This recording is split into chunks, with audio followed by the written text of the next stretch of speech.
Goeiemôre, goeiemôre. Dit is natuurlik donderdag. Dit is, laat ek net hierdie ding verwyder. Dis donderdagoggend die 9de Oktober 2025 en jammer nou daarvoor, maar ek skarrel hier tussen 'n paar skerms rond.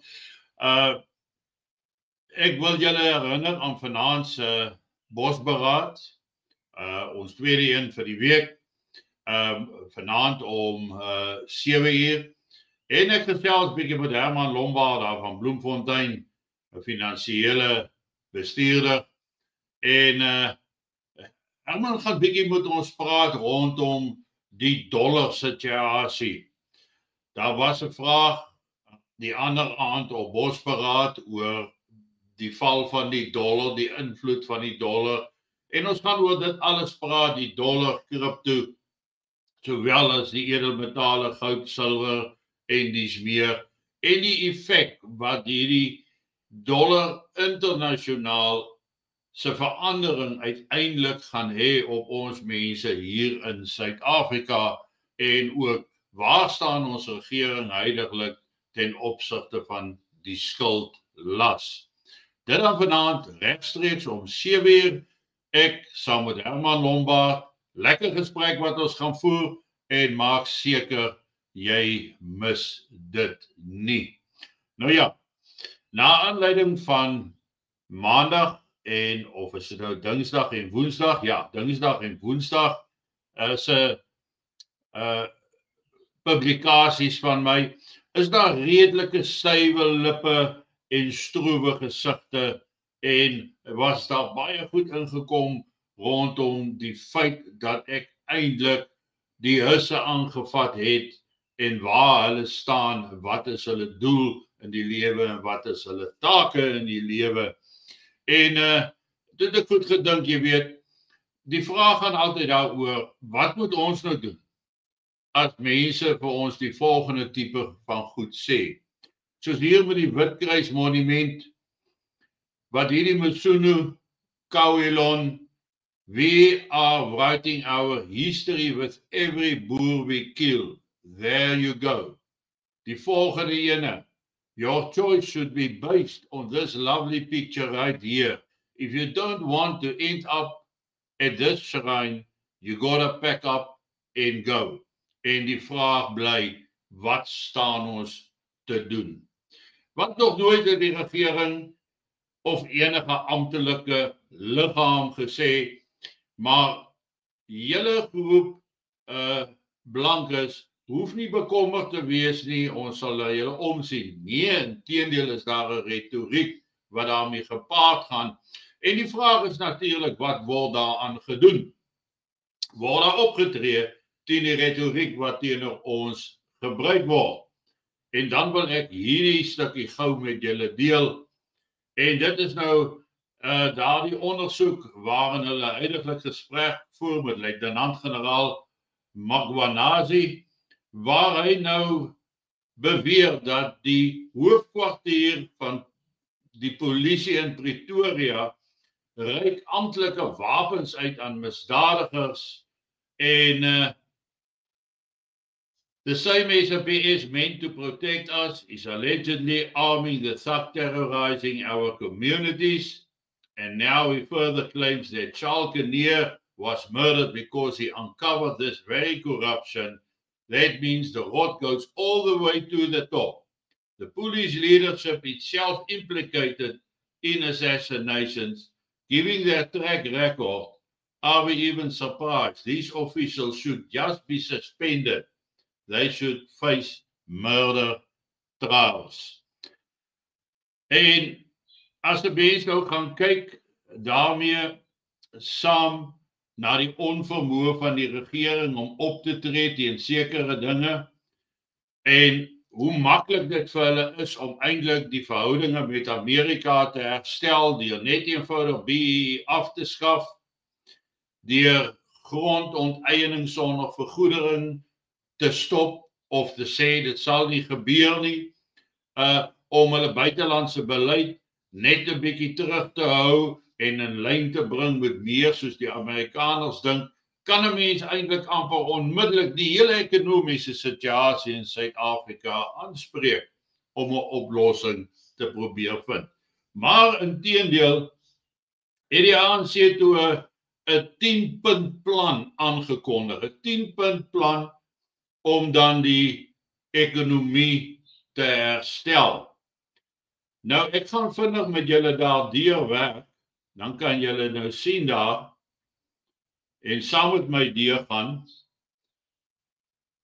die ANC se ekonomiese aksieplan, 'n 10-punt plan, en hulle sê dit is die areas waar hulle moet interfereer om dan uiteindelik die ekonomiese groei weer aan die gang te kry of aan die gang te sit.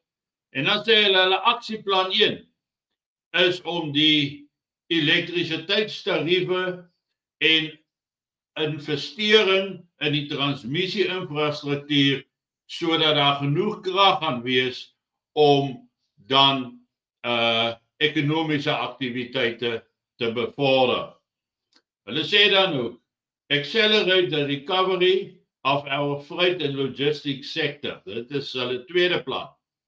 Maar as ons nou beide die eerste een kyk en na die tweede een kyk, die treine is moeg, ons paaie is stukkend getrap. Hoe gaan hulle die logistieke sektor sodanig herstel as jy kyk na die onvermoë?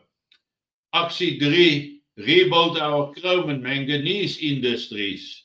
Action Plan 4, improve the capacity of the state to manage major projects. Action Plan 5, drive local economic development and investment in local infrastructure. 6, labor activation initiatives and public employment. Expand SMME support and investment by development financial institutions. Plan 8, enable the growth of provincial economics outside of the main economic centers. Action Plan 9, accelerate diversification of trade partners, strengthen participation in AfCFTA, and address impact of tariff barriers, and ensure effective budget and macroeconomic coordination. Nou mense, as jy nou daarna luister, en ek het nie baie moeite gedoen om dit nou baie netjies aan julle oor te dra nie, maar ons bly by dieselfde dilemma sit, en dit is die kwessie dat niks wat hier in hulle aksieplan aangekondig het, spreek eers een van die faktore wat die Amerikaners gestel het aan nie. Inteendeel, as jy tussen die lyne lees, is dit net meer van wat daar reeds is. En daar's niks.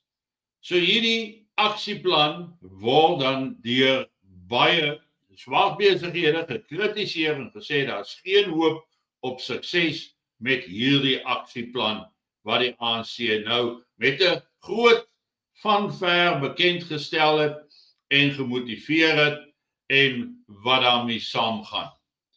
Ek dink dit is goed wat hulle uitlig nou juis om van die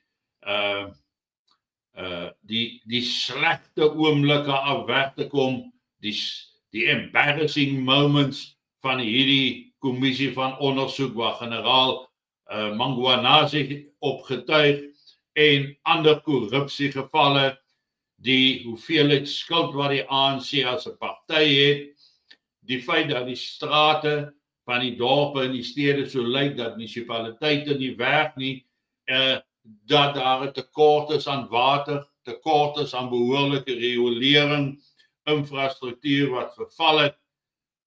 Dis asof hierdie aksieplan in breë oor dit alles strek. Maar dis eintlik nie 'n plan nie, want hoe gaan hulle dit doen? As hulle dit nie in stand kon hou nie, hoe gaan hulle nou al hierdie goed regmaak? En voordat hulle dit nie aanspreek nie, voordat hulle nie die BEE aspek aangespreek het, die aanstelling van kundigheid bo kaders aanspreek nie, gaan ons nêrens kom in Suid-Afrika nie. Aan die een kant sien ons meer dreigemente, aan die ander kant sien ons geen positiewe moontlikheid op 'n ekonomiese herstelplan nie, van 10 punte nie. So, wat bly daar vir ons oor? 'n koersvaste rigting na grootskaalse ongelukkigheid in Suid-Afrika. En daarvoor, wanneer dit die dag aanbreek, moet ons reg wees om daardie probleme die hoof te bied, deur 1 te oorleef en tweedens om onsself effektief te kan beskerm. Geniet vanoggend jou kondensmelk koffie en onthou ek sien julle vanaand tydens die bosberaad waar ek met Herman Lombard van Bloemfontein gaan gesels rondom die dollar en finansies en alles waaroor mense finansiëel bekommerd is. Mooi loop, lekker dag en ons gesels vanaand.